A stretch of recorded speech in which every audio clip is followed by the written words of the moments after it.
अस्सलाम वालेकुम व्यूअर्स, ये जो आज की वीडियो है ईयू के हवाले से। जैसे कि आपको मालूम है कि 31 दिसंबर को यूके जो है वो यूरोपियन यूनियन से बाहर आ जाएगा। तो इसके हवाले से बहुत सारी चीज़ें जो हैं वो चेंज हो रही हैं। तो आज की ये जो वीडियो है ये ख़ास तौर पर हमारे यूके जो रेजिडेंट हैं उनके लिए बनाई जा रही है। इस वीडियो में मैं आपको बताऊंगा कि अगर आप ब्रिटिश सिटीज़न हैं और आप यूरोप की रेजिडेंसी हासिल करना चाहते हैं तो उसका क्या तरीक़ेकार है और ये आपको क्यों हासिल करनी चाहिए, इसके क्या फ़ायदे हैं। आज की इस वीडियो में मैं स्पेशली बात करूंगा पुर्तगाल की और उसके बारे में बताऊंगा कि इसमें क्या आपको फ़ायदे हो सकते हैं और 31 दिसंबर के बाद क्या क्या चेंजेस हो जाएंगी। तो सबसे पहले तो बात करते हैं कि जब यूके यूरोप से बाहर आ जाएगा 31 दिसंबर के बाद, तो एक तो जो आपकी चेन चीज़ होगी वो होगी फ्री मूवमेंट।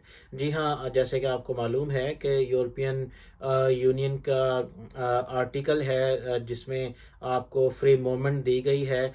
जो भी मुल्क यूरोप में शामिल है वो उस आर्टिकल के तहत पूरे यूरोप के किसी भी कंट्री में फ्रीली मूव हो सकता है। वो आ जा सकता है, जाके वहाँ पे रह सकता है, परमानेंट रह सकता है, कारोबार कर सकता है, तालीम हासिल कर सकता है, गर्जे के फ्री मूवमेंट है। इसके साथ साथ जो दूसरी चीज़ है वो बिज़नेस के हवाले से है कि अगर आप बिज़नेस करना चाहते हैं। फिर इसके साथ तीसरी चीज़ है अगर आप अपने रिलेटिव को बुलाना चाहते हैं। अगर जैसे कि हमारे पाकिस्तानी हैं, इंडियन, बंगाली या जो भी ब्रिटिश रेजिडेंट है, उसका कोई रिलेटिव है जो कि उस मुल्क में रहता है जो यूरोप में शामिल नहीं है। और जैसे कि यूके में अगर आप अपने किसी रिलेटिव को बुलाना चाहते हैं तो इट्स ऑलमोस्ट इम्पॉसिबल। तो लेकिन जो यूरोप के कवानीन है वो इस हवाले से बहुत आसान है। और अगर आप अपने किसी रिलेटिव को, ब्लड रिलेशन को बुलाना चाहते हैं, जैसे कि बहन भाई हो गए, माँ बाप हो गए। ज़्यादातर लोग जो है वो माँ बाप के बारे में परेशान होते हैं कि माँ बाप उनके बूढ़े होते हैं और वो उनको अपने साथ रखना चाहते हैं, उनकी खिदमत करना चाहते हैं। और पीछे जो आपका मुल्क है वहाँ पर कोई उनकी देखभाल करने वाला नहीं होता। तो इस हवाले से भी बहुत ज़रूरी है। तो मैं आपको बताता हूँ। अब हम बात करेंगे 31 दिसंबर के बाद जब यूके यूरोप से बाहर आ जाएगा तो जो यूके यानी जो ब्रिटिश सिटीज़न हैं उनकी जो एक्सेस थी यूरोप तक वो ख़त्म हो जाएगी। जैसे कि नज़र आ रहा है कि नो डील ब्रेक्सिट शायद होने जा रहा है। तो उस सूरत में तो ये बड़ा हार्ड ब्रेक्सिट होगा और बहुत सारी चीज़ें एकदम बड़ा चेंज हो जाएंगी, कीमतें बढ़ जाएंगी और जो हमारे रोज़मर्रा रहन सहन है इसमें काफ़ी तब्दीली आनी मुतवक्के है। ख़ास तौर पर जो बिज़नेस कम्युनिटी है, जो कारोबार करती है यूरोप में, जिसका यूरोप में आना जाना ज़रूरी है, तो उनको काफ़ी चेंजेस का सामना करना पड़ सकता है। तो अब मैं आपको बताऊं कि अगर आप ब्रिटिश सिटीज़न हैं और आप परेशान हैं कि यूके यूरोप से बाहर आ जाएगा तो ये सारी चीज़ें आपकी अफेक्ट होंगी। तो अब आपको क्या करना चाहिए?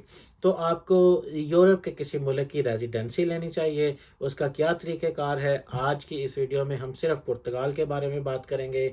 नाज़रीन, पुर्तगाल यूरोप का एक मुल्क है जिसका कैपिटल है लिस्बन। पुर्तगाल ने कुछ साल पहले और गाहे बगाहे अपनी जो इमिग्रेशन पॉलिसी है उसमें काफ़ी ज़्यादा नरमियाँ वो लेकर आए हैं। ख़ास तौर पर बिज़नेस तबके के लिए उन्होंने बहुत ज़्यादा उसमें रिलैक्सेशन की है। अगर आपके पास पैसे हैं और आप वहाँ पे रखवाना चाहते हैं या उस पर कोई प्रॉपर्टी लेना चाहते हैं, कोई बिज़नेस करना चाहते हैं, तो उनकी काफ़ी स्कीमें हैं इस वाले से जिनसे भी फ़ायदा उठाया जा सकता है। लेकिन आज की जो वीडियो है इसमें मैं स्पेसिफिकली बात करूंगा कि जो पुर्तगाल की रेजिडेंस के लिए जो यूके के सिटीज़न हैं, यानी जो ब्रिटिश नेशनल हैं, वो कैसे पुर्तगाल में जाके सेटल हो सकते हैं या वहाँ की रेजिडेंसी हासिल कर सकते हैं। नाज़रीन, उसके लिए बहुत ही आसान तरीक़ेकार है क्योंकि यूके यूरोप का हिस्सा था और 31 दिसंबर तक स्टिल यूके यूरोप का हिस्सा है। तो उस हवाले से ईयू कवानीन के तहत आप यूरोप के किसी भी मुल्क में, लेकिन मैं इस वीडियो में जैसे आपको बताया पुर्तगाल के बारे में बात करूंगा। इंतहाई आसान तरीक़ेकार है आप वहाँ पे जाके रेजिडेंसी ले सकते हैं। इसका क्या तरीक़ेकार है, इसमें इसमें ये होता है कि आप वहाँ पर जाते हैं, आप वहाँ पर जाके सबसे पहले अपना ज़ाहिर है आपको एड्रेस चाहिए होता है, जिसे वहाँ पे जुनता बोलते हैं। जी नाज़रीन, जुनता बोलते हैं आपका जो ऑफ़िशियल डॉक्यूमेंट होता है, जो कन्फ़र्म करता है कि ये आपका परमानेंट एड्रेस है। वहाँ पे ज़ाहिर है आप जहाँ कहीं रहेंगे जाके वहाँ पे आपको प्रूफ़ ऑफ एड्रेस चाहिए होता है, और उस जो ऑफ़िशियल डॉक्यूमेंट होता है प्रूफ़ ऑफ एड्रेस के लिए, उसे जुनता बोला जाता है। जब आपके पास जुनता आ जाए या आपके प्रूफ़ ऑफ एड्रेस आ जाए, उसके बाद आप निफ़ बनवाते हैं, NIF, निफ़।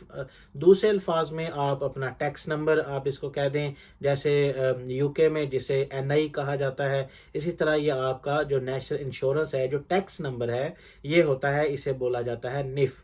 निफ़ भी आप जो है खुद ही उनका जो म्यूनसिपैलिटी का ऑफ़िस है, वहाँ पर जाके आप उसकी दरख्वास्त दे सकते हैं, और वो आपको 1-2 दिन में अपॉइंटमेंट देके उसके ज़रिए वो आपको इश्यू हो जाता है। अगर आप खुद वहाँ पे भी मौजूद नहीं हैं या आपको किसी तरीक़ेकार का नहीं पता, तो आप किसी सॉलिसिटर के ज़रिए या किसी कंसल्टेंट के ज़रिए भी उनको पावर ऑफ अटॉर्नी देकर अपना जो निफ़ है वो इश्यू करवा सकते हैं। जब आपके पास जुनता आ गया, निफ़ आ गया, अब अगला प्रोसीजर है आपका क्रू के लिए अप्लाई करना। क्रू जो डॉक्यूमेंट है वो एक सर्टिफ़िकेट है आपका, बेसिकली वो आपका रेजिडेंट परमिट है 5 साल का। इसका क्या तरीक़ेकार है, जब आपके पास कंफर्म एड्रेस है पुर्तगाल का, आपके पास निफ़ है यानी टैक्स नंबर है, तो उनकी वेबसाइट है पुर्तगाल की, उनकी वेबसाइट पे जाके जिस भी शहर में आप हैं, लिस्बन में हैं या किसी भी शहर में हैं, तो उस शहर में जो उनकी लोकल कौंसिल है, जो म्यूनसिपैलिटी है, उनकी वेबसाइट पे जाके वो सेंट्रल सिस्टम है अपॉइंटमेंट का, वहाँ पे जाके आप अपॉइंटमेंट अपनी कंफर्म कर लेते हैं। उन्हें आप अपना बताते हैं कि ये मेरा एड्रेस है और मैं यहाँ पुर्तगाल में आके रहना चाहता हूँ, मैं काम करना चाहता हूँ, पढ़ना चाहता हूँ, या जो भी आपकी वजह है आप उन्हें बताते हैं और अपॉइंटमेंट फ़िक्स कर लेते हैं। और उस अपॉइंटमेंट पे जब आप जाते हैं तो ज़ाहिर है आपको आपका आईडी डॉक्यूमेंट चाहिए होता है, वहाँ पे आपको आपका ब्रिटिश पासपोर्ट चाहिए, आपको एक प्रूफ ऑफ एड्रेस चाहिए बरतानिया का, आप इसमें यूटिलिटी बिल ले जा सकते हैं, बैंक स्टेटमेंट ले जा सकते हैं, और आपको ड्राइविंग लाइसेंस जो है, ये 3 चीज़ें आप अपने साथ ले जाएँ। यही आपको बरतानिया का एड्रेस आपको निफ़ नंबर के लिए भी चाहिए होगा। इसी तरह ये जो है आपको जब आप क्रू जो सर्टिफ़िकेट डॉक्यूमेंट है, वो जब लेने जाएँगे, उसके लिए भी चाहिए होगा। उसके लिए आपको इन पर्सन जाना होगा पुर्तगाल में, आपको अपॉइंटमेंट लेनी होगी जाने से पहले। वो अपॉइंटमेंट आप वहाँ पे जाकर भी ले सकते हैं। आप उनका जो सेंट्रलाइज़्ड सिस्टम है, वहाँ पे जाके चेक करके कौन-सी डेट किस शहर के किस काउंसिल में कौन-सी डेट अवेलेबल है, तो आप उस सिस्टम के थ्रू अपनी अपॉइंटमेंट बुक करके उस अपॉइंटमेंट पे जाके भी ले सकते हैं। नाज़रीन, उसमें क्या होगा, उसमें ये होगा कि जब आप वहाँ पे जाएँगे तो आपसे एक फॉर्म फिल करवाया जाएगा, आपके आईडी डॉक्यूमेंट चेक किए जाएंगे, और ये करने के बाद आपको एक सर्टिफिकेट दे दिया जाएगा जिसे क्रूब सर्टिफिकेट बोलते हैं। ये सर्टिफिकेट की वैलिडिटी 5 साल की होती है। इसका मतलब ये है कि आपके पास पुर्तगाल की 5 साल की जो रेजिडेंस है वो आपके पास आ जाएगी, और उसके बाद आप ज़ाहिर है पुर्तगाल में आप अपने रिलेटिव्स को, अपने माँ-बाप को, बहन-भाइयों को, किसी भी रिश्तेदार को, जो यूरोपियन कानून है उस जो कि बहुत ही आसान है, उसके तहत वहाँ पे बुलवा सकते हैं।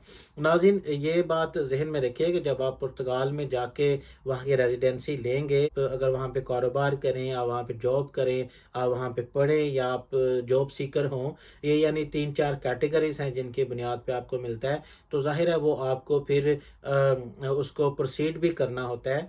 आपको अगर आप वहाँ पे कारोबार करना चाहते हैं तो आपको वहाँ पे टैक्स रिटर्न जमा करवाना होते हैं। लेकिन ये बात ध्यान में रखें कि क्योंकि जो यूके है वो यूरोप का हिस्सा था, और यूके के लिए पुर्तगाल की जो शराइत हैं वो इंतहाई आसान है। उसमें टैक्स की एज सच इतना कोई ज़्यादा यानी आपके ऊपर वो लिमिट नहीं है कि इससे ज़्यादा आपका टैक्स या आपके काम का होना चाहिए। वो जितना भी हो आप उसको काम यानी दिखा सकते हैं। अच्छा, उसके बाद ये है कि अगर आप वहाँ पे कोई जॉब करते हैं तो उसकी भी एज सच कोई यानी बहुत ज़्यादा सख्ती नहीं है कि आपकी तनख्वाह जो है वो इतनी इतनी होनी चाहिए या इससे ज़्यादा होनी चाहिए। जो बेसिक एक कंसेप्ट है सेल्फ सफिशिएंट का, यानी उसका मतलब ये है कि आपने सिर्फ पुर्तगाल की हुकूमत को ये बावर करवाना है कि आप अपना ख्याल रख सकते हैं, आप सेल्फ सफिशिएंट हैं, और आप जो अपने डिपेंडेंट को आप बुलवाएंगे, आप उनका भी ख्याल रख सकते हैं। और जो आपका डिपेंडेंट आएगा, अगर वो बहन भाई है, तो वो भी वहाँ पर आके काम कर सकेगा। तो जब आपके पास नाज़रीन 5 साल का रेजिडेंट परमिट आ गया, 5 साल जो जिसको आपने बुलवाया अपने रिलेटिव को, वो भी वहाँ पे जब 5 साल रह लेगा, तो आपको भी और जो आपके रिलेटिव होंगे उनको भी फिर एक परमानेंट रेजिडेंस मिल जाएगी, जिसे पीआर बोलते हैं। वो पीआर जो ज़ाहिर है वो एक इंडेफिनेट आप उसे कह लें स्टे, या उसे परमानेंट रेजिडेंसी कह लें। उसकी वैलिडिटी 10 साल की होती है। उन 10 साल के दौरान आप जो पुर्तगीज़ पासपोर्ट है वो भी अप्लाई कर सकते हैं। अगर आप पासपोर्ट नहीं लेना चाहते, तो आपके पास वो परमानेंट रेजिडेंसी होती है, और उस रेजिडेंसी के ज़रिए जो है वो आप फ्रीली पूरे यूरोप में मूव कर सकते हैं, कारोबार कर सकते हैं। जो यानी जिस मुल्क में आप रहते हैं वहाँ जो जो कर सकते हैं, आप पे किसी किस्म की कोई रिस्ट्रिक्शन नहीं होगी। तो एज अ ब्रिटिश सिटीज़न अगर आप पुर्तगाल में जाके वहाँ की रेजिडेंसी लेते हैं, जो कि आपको 5 साल की मिलेगी, तो उसमें भी आपके ऊपर कोई ऐसी यानी शराइत और ज़वाबित नहीं होंगी। उस रेजिडेंसी से आप पूरे यूरोप में फ्रीली मूव कर सकेंगे। आप कोई काम करना चाहें, स्टडी कुछ भी करना चाहें, यानी जिस तरह ब्रेग्जिट से पहले आप एज अ ब्रिटिश सिटीजन आप यूरोप का हिस्सा थे, आप यूरोप में जाकर कुछ भी कर सकते थे, उसी तरह वो सेम आपके पास जो है वो आपको आसानियाँ होंगी। उस रेजिडेंसी के ज़रिए आप यूरोप में जाके कुछ भी कर सकेंगे, काम कर सकेंगे, स्टडी कर सकेंगे, और आप वहाँ पे अपना बिजनेस सेटअप कर सकेंगे, और आप जो रिलेटिव हैं अपने उनको बुलवा सकेंगे। और ना सिर्फ बुलवा सकेंगे, बल्कि जब उनको बुलवाएंगे तो वहाँ पे जब वो 5 साल रहेंगे तो उनको भी परमानेंट रेजिडेंस मिल जाएगी।